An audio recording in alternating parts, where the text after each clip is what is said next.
Hola, sóc el Carles i avui parlarem català. Hola a tothom, avui fem una entrevista totalment en català i la fem amb la Roser, que és professora del CPNL, que és el Consorci de la Normalització Lingüística del català. Sí. Primer de tot, Roser, ens pots parlar una mica de tu? Bé, doncs jo ja fa molts anys que treballo aquí al Servei Local de Català de Rubí i de jove, quan feia COU, perquè jo soc del 1958, ja vaig pels 67 anys. Sí. I clar, i en aquella època tot es feia en castellà, però a l'institut que jo estudiava teníem un professor que estava molt implicat en la causa catalana i de tant en tant feia venir persones que ens parlaven sobre l'edició en català, sobre la literatura en català, de les quals coses els alumnes no en teníem ni idea, no? I recordo un dia a classe que va venir el Vicenç Altaió. Te'n recordes del nom encara? Sí. Vicenç Altaió és molt activista. I jo tenia doncs els 18 anys i en aquell moment vaig decidir que jo em volia dedicar a conèixer la meva literatura i aprendre a escriure el català correctament, perquè no en sabíem. Fèiem unes faltes de pronòstic reservat. Sí, pronòstic reservat.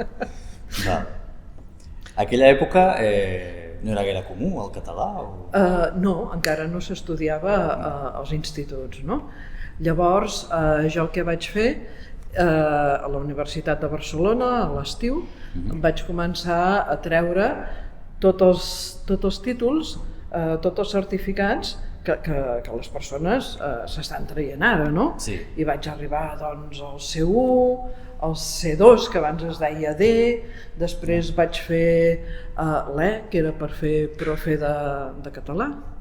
Vaig començar a fer filologia catalana a l'Autònoma i vaig anar fent el meu camí. El teu camí. Fins trobar l'Ajuntament volia ampliar el servei de català, perquè abans era Servei Municipal de Català. Va arribar el moment que el volia ampliar amb més professors, més cursos destinats a la població, i és quan jo vaig començar a treballar amb un equip de 3 o 4 professores més.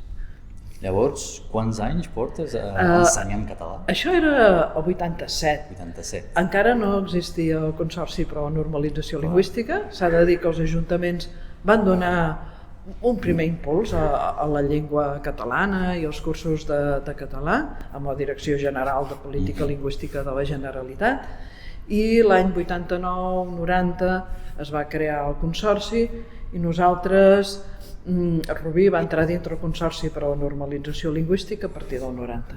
El 90. Sí, Vale. em sembla que era el 90 o 90, sí. Fa molt de temps, no? Molt de temps, molts anys. Molts anys. I en aquesta carrera tota que tens de professor de català, imagino que hi ha hagut algun alumne o algun cas excepcional que te'n recordis? Recordo gent i de vegades, jo soc rubinenca, i de vegades em trobo persones que han passat pels cursos i ens recordem i ens fa il·lusió veure'ns, no? Coses concretes, doncs no sé, aquest dia estava en un restaurant i se m'acosta una noia i em diu: "Oh, gràcies a tu, sé els pronoms febles." Els pronoms febles. Que no crec que sigui la cosa més difícil de la llengua, no? Però és que la gent té una mena de respecte als pronoms febles que, bé, no sé. A veure, fàcils no són. L'italià és molt semblant. Sí, que jo no parlo italià, no sé. Una més, vull dir, no, és de lògica. En el fons és una mica les matemàtiques de la llengua, són els pronoms febles, són bastant exactes. Vale. I no sé, sí, simpatia amb molts alumnes, no? vaig tenir un alumne que estava molt enfadat per venir a cursos de català, perquè l'obligaven i perquè a la feina i perquè els seus companys que feien molt poc, que ell ja tenia una certa edat, llavors els companys de feina eren joves i per tant ja tenia la titulació requerida i ell no. I això professionalment li dolia, no? Perquè ell sempre havia parlat català, era molt competent a la seva feina i notava que se l'obligava, no? Bé, va acabar llegint Ramon Llull, vull dir que... I això ho recordo, doncs, bueno, amb simpatia, no? Molt bé. Coses d'aquestes. Històries imagino que hi haurà moltes. Sí, ara així de cop i volta una cosa així més així no ho recordo, no? Però històries de simpatia i tal, doncs sí. I gent que també de vegades suspens algú, no? I fan mala cara, això també. Sí, no, també. Això també passa. Això també. A veure, jo també soc professor, no de català. Bé, català ho he fet també, però actualment no. I a vegades sí que he tingut moments de dir, jo això no ho vull. Jo m'he cansat de ser professor. T'ha passat algun cop, això? No, perquè m'agrada. També és veritat que la meva feina no només ha estat de professora, perquè també l'he compaginat com a responsable de servei, no? I ara des de fa uns anys potser em dedico més a la gestió que ser profe, no? Però no m'ha passat mai. A final de curs, evidentment, si fas cursos que són alts, escrits, no? Tens molta feina a corregir, penses no dono l'abast entre la gestió, entre correccions i tal, però és excés de feina, mai m'he cansat dels alumnes, me'ls estimo molt. Molt bé, això és positiu, és positiu. I dels alumnes que venen aquí a estudiar, tu veus que, a veure com ho dic, que venen només per estudiar català i ja està, perquè és un objectiu molt concret, o fan amics, fan família, La cosa és variada. Temps enrere, clar, el Consorci es va crear perquè les persones que vivien aquí a Catalunya, fossin catalanes o provenents de l'estat espanyol, d'altres llocs de l'estat espanyol, doncs aprenguessin la llengua catalana, no? En el cas dels catalans, de parla familiar catalana, doncs perquè aprenguessin la seva llengua materna, perquè aprenguessin a escriure i a desenvolupar-se bé en la seva llengua materna, sobretot en l'escrit, no? I de mica en mica han anat arribant noves persones provenent d'altres països, no? I això ha fet que la composició anés variant, no? Cadascú té les seves motivacions. Ara les persones, per exemple, que venen d'Amèrica Llatina, del Marroc, de l'Índia, necessiten també certificar unes hores de català i de coneixement de la cultura i de l'entorn per tramitar els papers, per fer la regularització dels papers. I això està bé, perquè també obre les portes, no? Llavors nosaltres el que intentem, a part de fer els cursos de català, que en els primers nivells, quan es parla, quan són cursos parlats, intentem que siguin dinàmics, també fem activitats de coneixement de l'entorn. Persones que acaben de venir, per exemple, doncs ara, justament en aquests moments, hi ha una professora amb un grup de bàsic 1 que ha anat a la biblioteca. Llavors, clar, són pares i mares joves que tenen criatures i que potser fa poc que viuen aquí i llavors se'ls explica que la biblioteca també és un centre de trobada dels petits, que hi ha un dia al mes que poden veure cinema en català els petits, l'hora del conte, i de mica en mica hi ha una xarxa d'interessos personals i familiars, no? Se'ls explica també, tenim un programa de visitar els edificis, per exemple a l'Ateneu, no? Anem a l'Ateneu, expliquem que a l'Ateneu s'hi troben les entitats i que és un centre que pots anar a aprendre pintura, no? Si vols, i tot això ajuda a fer-se la composició de la ciutat i fer, doncs, crear aquest interès per la ciutat també. Clar, no només es queda aprendre català i ja està. No, exacte. I és el que aquí a Catalunya, bé, i als països catalans en general, em sembla que podem oferir pel que fa a la llengua catalana, que coneguin l'entorn i la cultura i les tradicions. Aquest dia vam fer el dijous gras, vam fer un taller de truites, vam explicar què era la Quaresma, el Carnestoltes. Aquí al vestíbul hi havia 3 grups que es van ajuntar. Vull dir, tot això és molt bonic de fer. No, m'agrada, sona molt bé. Sí. I com al nostre canal la majoria de les persones són brasileres, has tingut molts alumnes brasilers? Sí, n'hi ha, sí. És curiós perquè com que el portuguès té similituds amb el català, amb la fonètica, no? Fins i tot, ens hem trobat 2 tipus d'alumnes brasilers. Persones que a classe et parlen en portuguès i es pensen que parlen català. I llavors hi ha un altre perfil de persones que ja de seguida han parlat català. Ja català directament. Sí. Vull dir que els ha costat poc. Sí, per similitud. Sí, clar, la fonètica jo crec que és molt semblant, a part de les R's. Sí, la R i... Sí, perquè ella, tot això és igual. Sí, exacte. Jo, personalment, el que he vist molt, hi ha alguns brasilers que fan el salt del portuguès directament al català, però hi ha uns altres que fan com una espècie de pont amb l'espanyol. Saben cap a l'espanyol i l'espanyol cap al català. Sí. Això és comú, i no només amb els brasilers, sinó amb moltes persones que venen aquí. I és el problema del que científicament podríem dir la diglòssia, no? Hi ha una llengua majoritària, forta, que és el castellà, i que, d'alguna manera, moltes persones perceben que és la llengua de prestigi i que després ve el català. I llavors això és el que nosaltres intentem, de dir, no, el català és una llengua de prestigi, amb la seva literatura, una llengua com qualsevol altra, no? I és la pròpia de Catalunya. Per tant, hem d'anar per aquí. Però és evident que,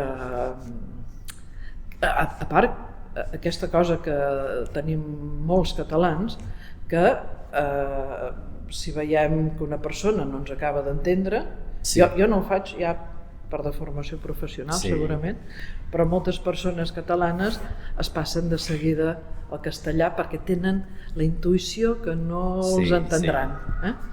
I això fa que s'acabi parlant en castellà i que la llengua pont de vegades sigui el castellà.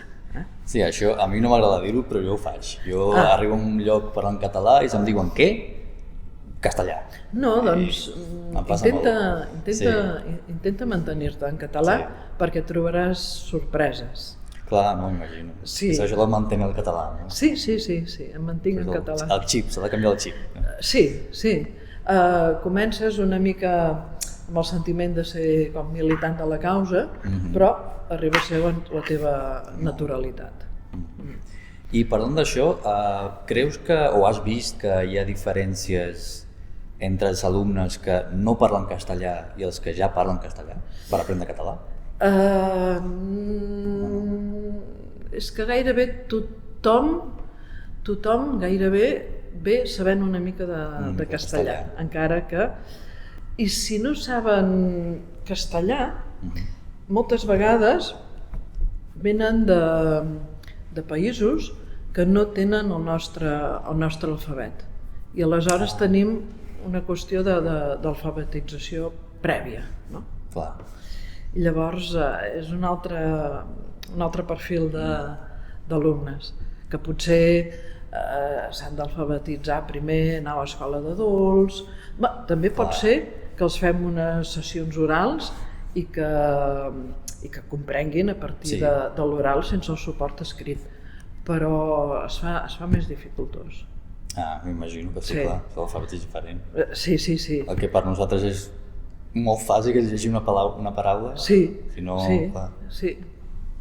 Sí, això ens passaria a nosaltres si estudiéssim àrab, per exemple, Exacte. o rus. Exacte, exacte. Clar. Vull dir, sí, podries fer que et diguessin en àrab, no? Com et dius, com estàs, i tot això, i que ho aprenguessis oralment, Sí. però això té un sostre. Vull dir, has de sortir d'aquest sostre, i sortir vol dir reconèixer la llengua escrita. També. Clar. Això em passava a mi i a la Marcela també molt, quan érem a la Xina, Sí. hi havia coses molt senzilles que sabíem dir oralment, com em dic, la meva edat i tal, si treballo aquí o allà, però escriure Escriure. ni llegir. Ja. Jo no sé, jo dic una cosa que no sé com s'escriu. Ja. I em passava molt això. Doncs això, no? Però clar, a la Xina, llavors, què fèieu? En anglès, no? Vull Sí, dir- en anglès, com sóc estranger, ja molta gent ja Sí. parla amb mi en anglès, Ja. o ho intentava, Sí, sí. que la xinès no... Ja, sí. Parlaven el bàsic, bàsic. Ja, Bàsic 1. Ja, bàsic 1. Bàsic 1 de tot. Molt bé. Home, és un nivell, ja es pot fer alguna cosa amb el Bueno, bàsic 1. Sí, al mercat i tal sí que aconseguia Sí, anar. sí. Comprar alguna cosa. I a part hi ha la mímica, també, no? I a mímica, sí. Quin creus que són les dificultats més, no més normals, però que més passen a l'hora d'aprendre català? El que més costa? El que més costa? Molta gent, les conjugacions verbals, per exemple, clar. no? Diu, és que jo no em sé els verbs, m'he d'estudiar els verbs. A veure, les coses s'han d'estudiar una mica per blocs, perquè si vols estudiar verb per verb no ens en sortim. Primera conjugació, segona, tercera, les terminacions, i llavors veus que hi ha una gran regularitat i que les irregularitats són mínimes. I per tant a l'alumne se li ha de donar aquesta confiança que a la llengua no tot són irregularitats i excepcions. Això no és cert. N'hi ha, però... Exacte, no? Els pronoms febles que dèiem abans, no? Sí. I de vegades el que es fa estrany en persones que venen d'una altra cultura és que entenguin com les situacions comunicatives que de vegades pots plantejar a classe, no? Que trobin que és massa que han de fer un nivell d'abstracció per arribar-hi. Clar, has de tenir una mica en compte també les procedències dels alumnes per vigilar quines situacions comunicatives ofereixes a classe. Clar, aquí s'ajunten a la classe, imagino que gent de diversos països, diferents cultures, tot, no? Clar. Sí, exacte. I fins i tot, doncs, a nivells diferents, no? Perquè intentes, quan fas la inscripció, fas la prova que es pot fer en línia o presencialment, la prova de nivell, però és difícil, que tothom exactament després tingui el mateix nivell a classe, no? Clar, després imagino que hi ha gent que passarà un altre curs i gent que es quedarà aquí perquè s'ha de fer... Sí, persones que diuen, bé, jo per resoldre els meus temes de la vida ja en tinc prou, per exemple, amb un elemental 3, no? Que un elemental 3, si l'assoleixes bé, tens una bona conversa en català. Si practiques, clar. Clar, si no, no. Si no, tururut. Sí. Tu creus que, imagino que sí, però t'ho pregunto, Digues. Aprendre català és divertit? Sí. O pot ser divertit? Pot ser divertit, evidentment, sí. A classes poden fer situacions molt divertides, no només és la classe magistral del professor, la professora davant dels alumnes, es poden fer grups, no sé, exercicis, encara que siguin cursos escrits, no? Es poden, en parelles, exercicis, fer comentaris, que uns escoltin els altres, que proposin, es poden fer moltes coses a classe, sí. Com l'anglès. Estudiar anglès és divertit? Què diries? Sí, jo crec que sí. Pot ser divertit. Pot ser divertit. En català també, clar. Sí. I per la gent que, clar, perquè si és a Catalunya tens el CPNL, que pots aprendre català, però perquè no hi és a Catalunya, viu en un altre país, com com diries tu que podria estudiar català? Hi ha cursos en línia, també. Les universitats també ofereixen... Hi ha universitats que tenen departament de català, cursos en línia... No sé, ara també hi hauria de fer una recerca més exhaustiva, no? Però hi ha maneres de... Jo conec el Parla.cat. El Parla.cat. És una mena de curs així. Sí, el Parla.cat fas una prova de nivell, t'anivella, no? I tu vas fent els exercicis. Arriba un moment que has de certificar, si t'interessa, no? Hi ha gent que diu, bé, jo no m'interessa certificar oficialment, vull un nivell de català i ja està. I la gent que li interessi certificar oficialment, després ha d'anar a veure una universitat, estudiar en línia i potser venir aquí a fer una prova presencial en català. Això... Si a algú li interessa, que ens truqui, que ho investigarem a veure com ho hem de fer. Ho farem d'alguna manera, ho farem. Sí. Aquesta pregunta és una mica controversa, però tu què diries, o què dius, no sé si t'ha passat algun cop, a la gent que viu aquí, a Catalunya, i diu no cal aprendre català? Com reacciones tu? Jo els dic que sí, que cal, que sí, que poden viure, si volen, poden viure en castellà sempre, no? Però que cal aprendre català perquè si no l'aprenen és una manera indirecta també de tancar-se portes al coneixement i que una llengua et porta una cultura. Depèn de com aprenguis el català, perceps també la cultura catalana de manera diferent, d'una manera més profunda, no? I després, aquí, si és la llengua pròpia, negar-se a aprendre català vol dir negar-se a tenir més oportunitats. I és una mica com ciutadans de primera, o sigui, t'estàs excloent d'alguna manera, no? Voluntàriament. T'estàs excloent voluntàriament. Jo també penso així, sí. És el que es parla aquí. És el que es parla aquí i t'exclous voluntàriament de parlar una llengua, de conèixer una cultura i de conèixer uns ambients diferents. Perquè, per exemple, ara en els grups de l'elemental, que seria el nivell en general, el B1, que es diu, no? Tenen una sèrie d'activitats que han d'anar a conèixer les entitats. És això que dèiem de l'acompanyament social aquest, no? Han de fer entrevistes amb els presidents i presidentes de les entitats, han de fer un tastet de les entitats i han de veure com funcionen les entitats aquí a Catalunya, no? Sí. Clar, si deixes la llengua a part, ja no t'interessa anar a conèixer una entitat, segurament, no? Vull dir que és tot un conjunt. I quan, imagino que tu tens experiència en això, quan un català veu que un estranger parla català, com reaccionem? Perquè jo també soc català, com reaccionem? Doncs molt positivament, no? Vull dir, et puja l'adrenalina, dius, ostres, que bé. Sí. La gent catalana d'aquí ens posem molt contents quan veiem aquest interès. Sí, però jo també. Normalment sí, perquè parles català. Sí. Sí, perquè hi reconeixes l'esforç que està fent una persona que ve de fora, no? I és una cosa, doncs, per admirar-se. Sí, admirable. Sí. Ja has vist que un alumne, no sé si ha passat algun cop, que ha vingut per obligació, diguem-ne, perquè necessita un certificat o alguna cosa, però ha acabat enamorant-se de la llengua i saber més de la cultura. Sí. Hi ha persones que venen allò per complir amb els tràmits, però que els enganxa i et demanen, escolta, i això per què em servirà? I els veus amb aquest interès, no? Que és aquell noi que et deia que venia obligat una mica per la seva empresa sí, i que va acabar llegint literatura catalana. Sí.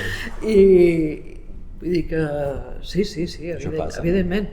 També passa al contrari, persones que fan el just i dius, bé, ja està. I llavors també s'entén, perquè les persones nouvingudes que venen no tenen una vida gaire estable, ni d'habitatge, ni de feina, i llavors poden venir una temporada, una altra no, de vegades ho deixen, no poden acabar el curs i és complicat. Però de vegades passa un temps i es venen a fer la inscripció i dius, ostres, tu, la teva cara em sona, no? Dius, sí, és que ara ja tinc una feina estable, tinc una casa estable, ja tinc el nano o la nena que ja ha crescut una mica i puc fer català amb més tranquil·litat. I això també fa molta il·lusió, la veritat. M'imagino. Sí. El govern, la Generalitat, té algunes eines, algunes mesures per fomentar l'ús del català. Tu creus que funcionen? Algunes sí, altres no? A veure, ara és un gran debat, no? Ara, aquests dies, no? L'enquesta d'usos i totes aquestes coses. Ho he vist. A veure, la gran eina que tenim és la immersió lingüística a les escoles, però clar, aquests últims temps potser ens hem relaxat una mica massa i hem deixat una mica massa... Quan una cosa funciona, no? De vegades hi ha una tendència a relaxar-se. I ara hem vist que aquest relaxament no és gaire bo.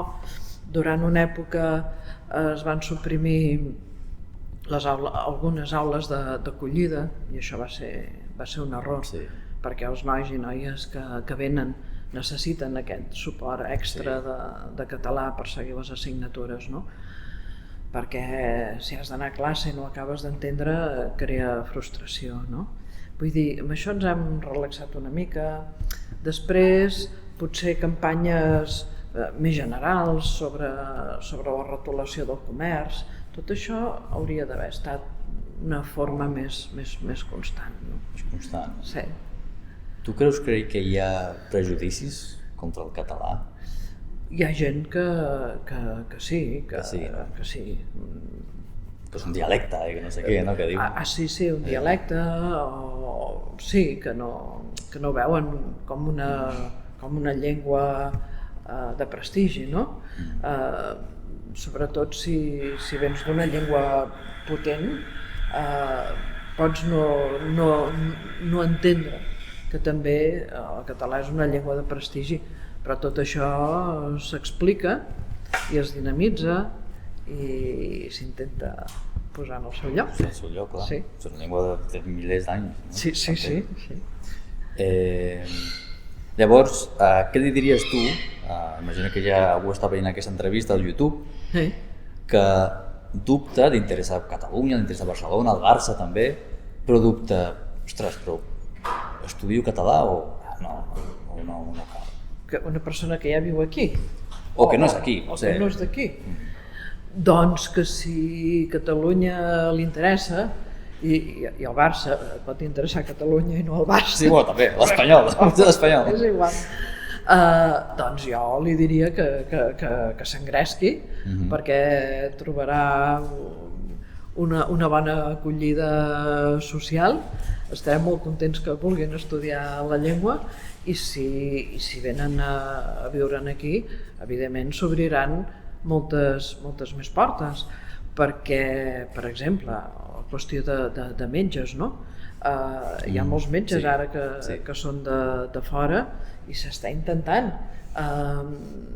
que aprenguin català, perquè, clar, llavors és que vulneres el dret de les persones a ser ateses en català. Si vas al metge i la teva llengua familiar és el català, vols explicar les teves dolències en català i esperes que t'entenguin, no? Sí, clar.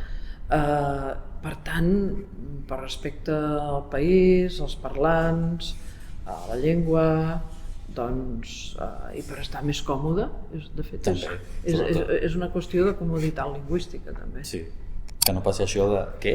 Que em dius, què m'estàs dient? En castellano, per favor. Exacte. Sí, comoditat lingüística. Sí. Molt bé, a l'Instagram del nostre canal vam obrir una sèrie un espai perquè la gent fes preguntes. Què vols que li preguntem a la Roser? I hem agafat només algunes.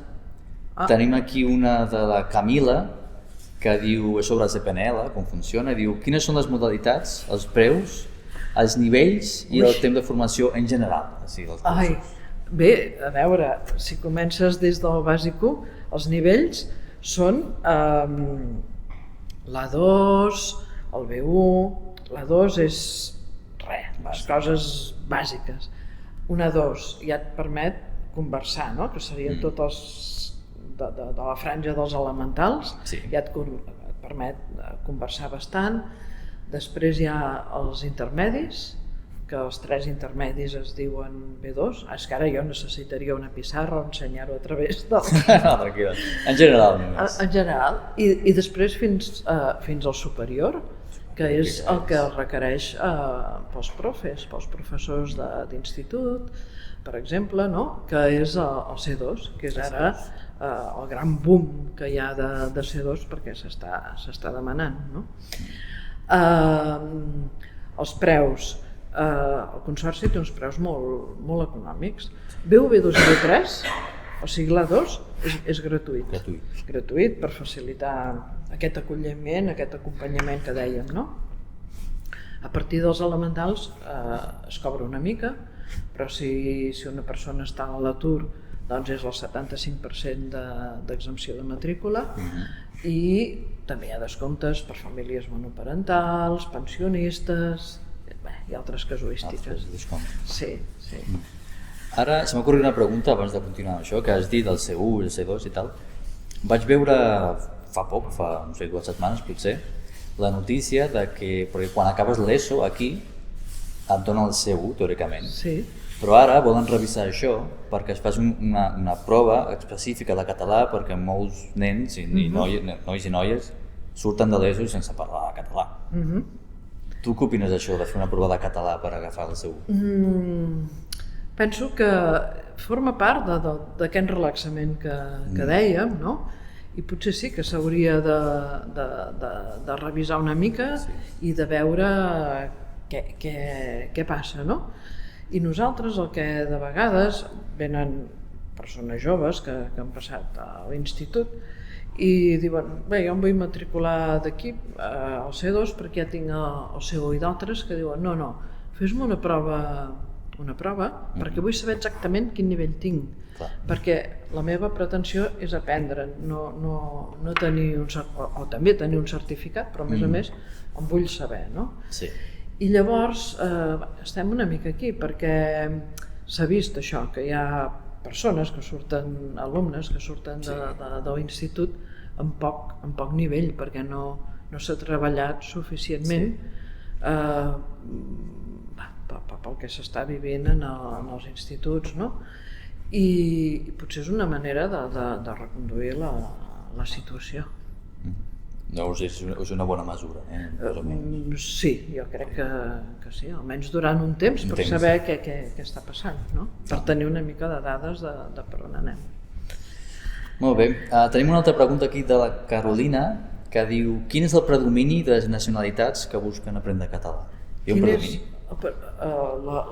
De quina nacionalitat són? Moltes persones, últimament, aquí a Rubí, moltes persones d'Amèrica Llatina, sobretot. Colombians, peruans, hondurenys, sí, sobretot. Persones del Pakistan també, però menys, i del Marroc. Anys enrere havíem tingut moltes persones que venien provenents del Marroc, però no tant, però sobretot persones d'Amèrica Llatina. No, és curiós perquè aquestes persones ja parlen castellà, seria com més fàcil per elles acomodar-se, però no, volen aprendre català. Sí, és que està molt bé, també ho necessiten per fer els seus tràmits. però moltes manifesten molt d'interès i van passant d'un curs a l'altre i bé, i estan contents d'aprendre, no? També hi ha moltes persones que treballen a residències d'avis, sobretot dones, i al servei domèstic, i diu, ostres, és que l'àvia que cuido només em parla català, i si només li parlo jo castellà em sap greu, encara que l'entengui o de vegades a mitges, no? I bé, i això està bé, l'ajuda que es fan els avis i les àvies catalanes. Està bé, vull dir que també te n'adones que ho necessiten per la feina, a part dels tràmits, i que s'ho agafen ja com a cosa pròpia que han de saber, com un curs de puericultura o un curs de manipulació de persones enlletades, o que sigui. El que sí. Ara que has dit això de que l'àvia parla en català i a vegades entén el que diu però parla castellà, això és una cosa que ha passat durant molt de temps aquí, que s'entenen, jo parlo català, la persona m'entén en català però em continua parlant en castellà i la conversa va així, català, castellà, català, castellà. Tu creus que això és un bon pas, almenys, per la normalització o no s'hauria de... Sí, a veure, si jo prefereixo que una persona em respongui en castellà i que m'entengui en català, que no pas que em digui parla'm en castellà. Clar, això sí. Sí, és com un pas intermedi, no? Sí, és un intermedi. I llavors jo diria que l'esforç ha de ser per part de la persona que parla castellà que s'adequi a parlar en català, perquè és la llengua d'aquí, sí, exacte.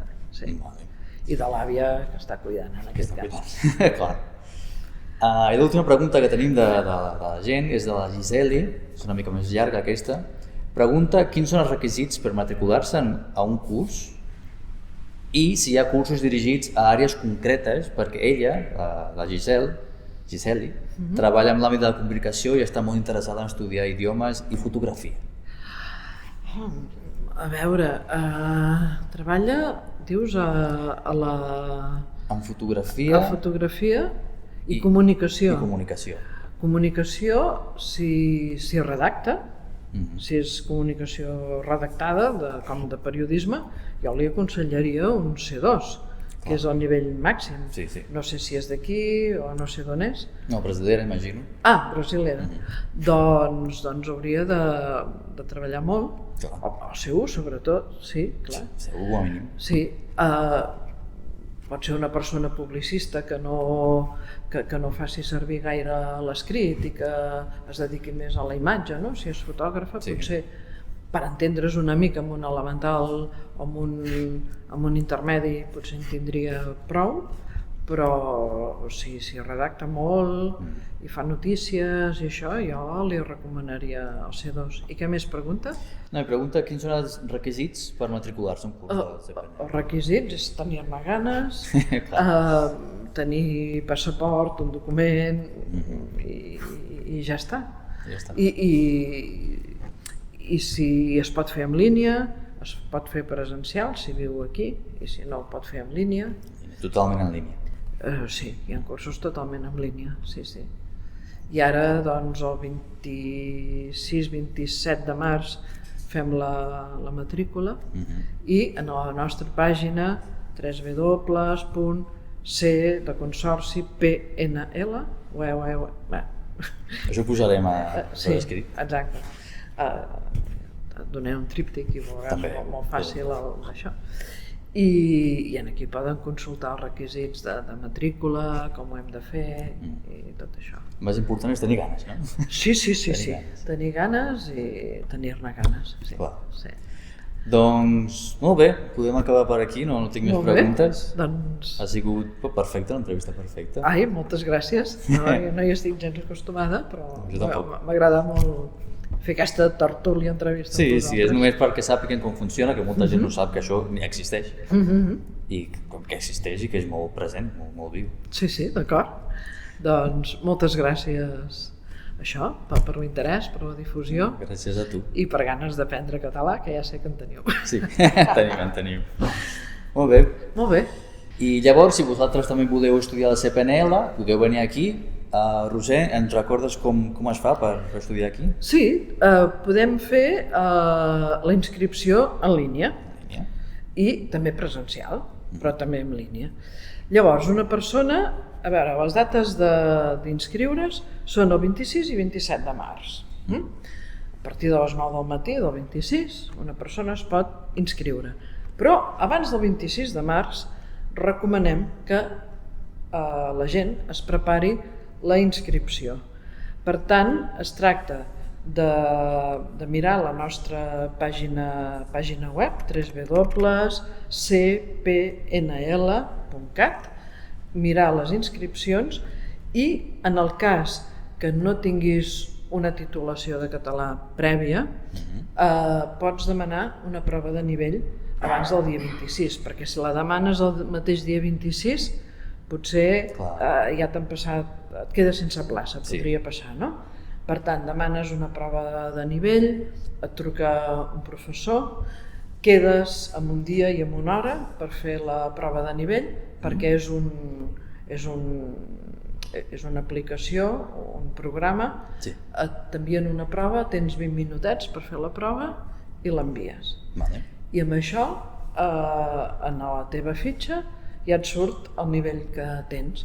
I el dia 26 o 27, amb un codi de tràmit, poses el teu DNI o el teu passaport amb el codi de tràmit i el dia 26 la màquina ja et reconeix, ja sap quin nivell tens i et diu has de fer un curs bàsic 2, per exemple, i pots triar si ho vols fer presencial, si ho vols fer en línia, el que sigui.